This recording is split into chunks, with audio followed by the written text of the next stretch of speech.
She lifts her head again, her eyes still tearful, but her gaze is no longer wavering. It's so sharp that it makes Coco shiver.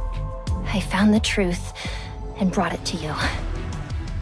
I don't have the ability to execute justice, so you do it. Don't you want to be free from fate and hold it in your hand? Then stop it before it destroys you. Don't give it the chance to trample on you. Don't let it take away what's important to you. Even if you don't believe others and don't listen to big words, you should at least look at your own heart. Don't you want them to come back?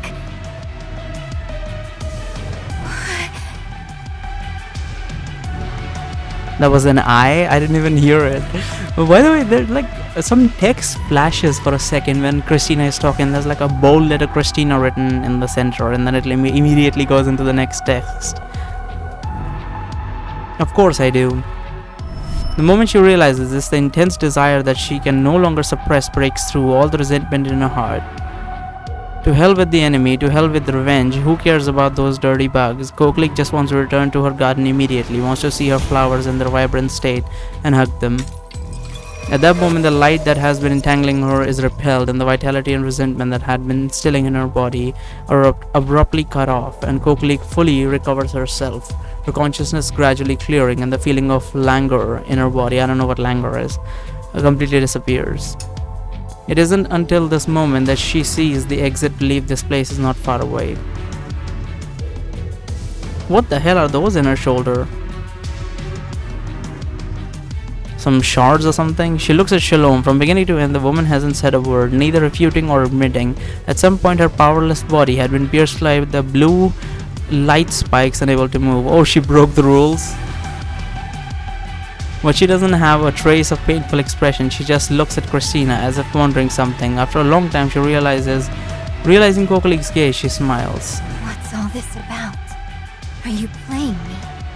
Does it mean anything to provoke me like this? Using my ability is quite troublesome. Without adequate preparation, I dare not face a strong adversary like you directly. I didn't know how far I should go. I'm sorry.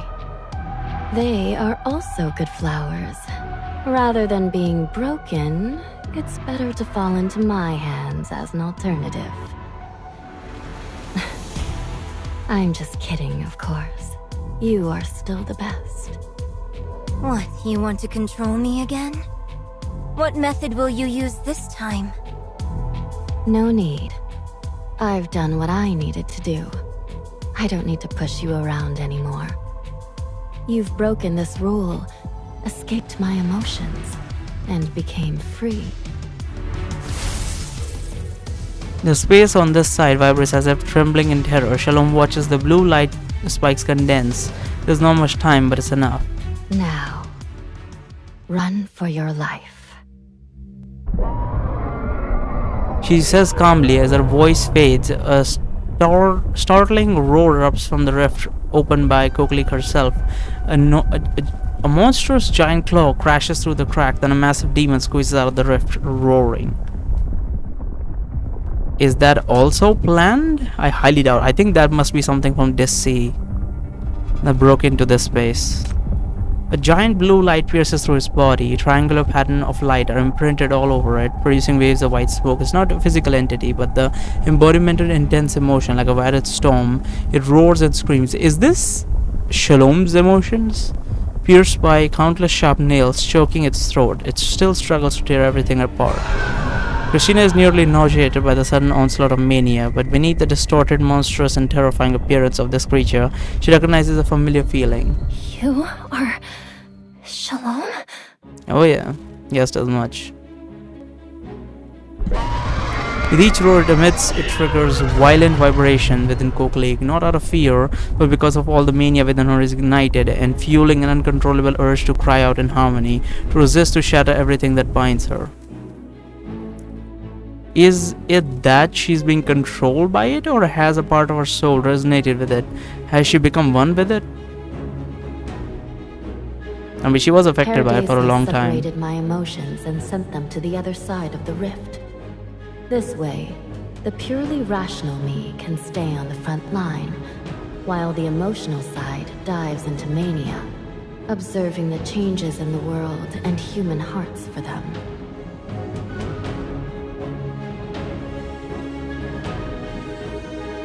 I see.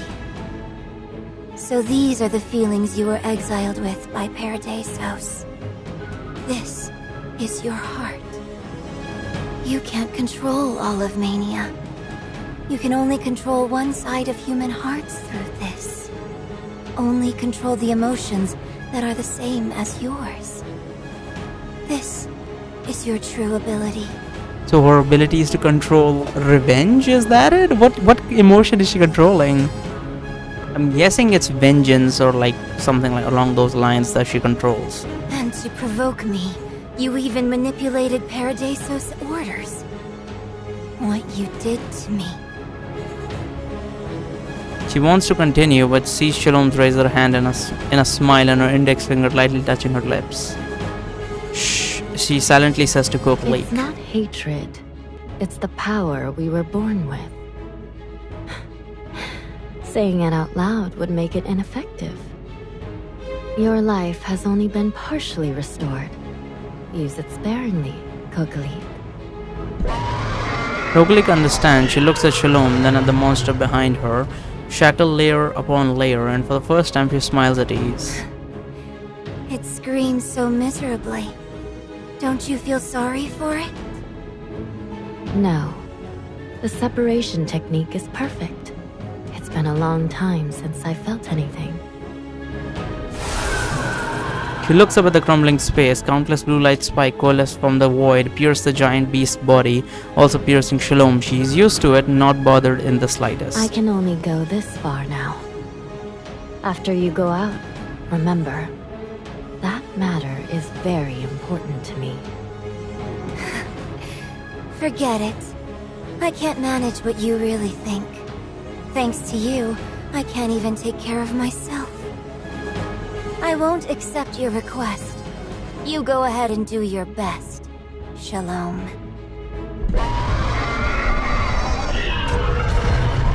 What am I looking at? Is it the same beast now? Is the mania? I don't know. What answers Coakley is the roar of the beast. Its claws tear through all the shackles in the void, facing the countless blue light piercing it, demolishes the prison that has confined it for many years.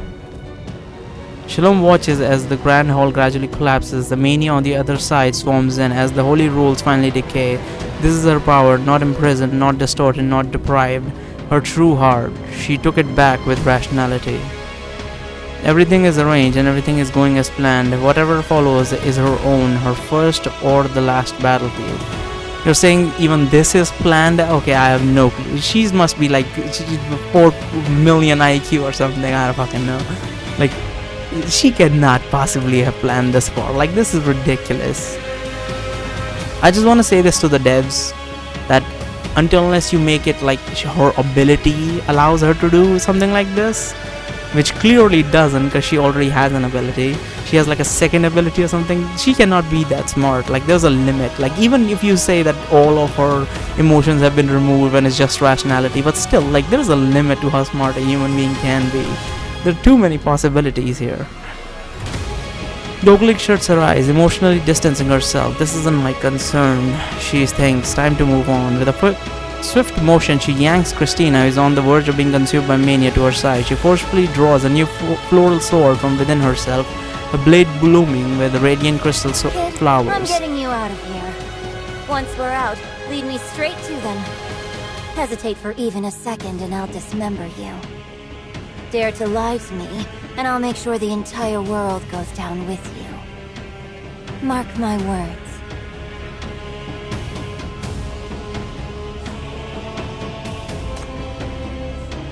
So, has Shalom been consumed by this creature? Not consumed, like, have they combined back into one being?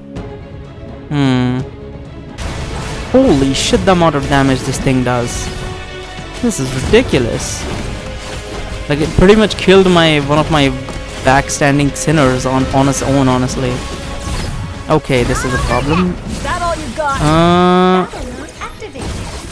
Okay. We'll just destroy this thing super quick before it fucking Yeah, good. The amount of enemies it spawned, like, that's ridiculous. It nearly fucking got to the chief.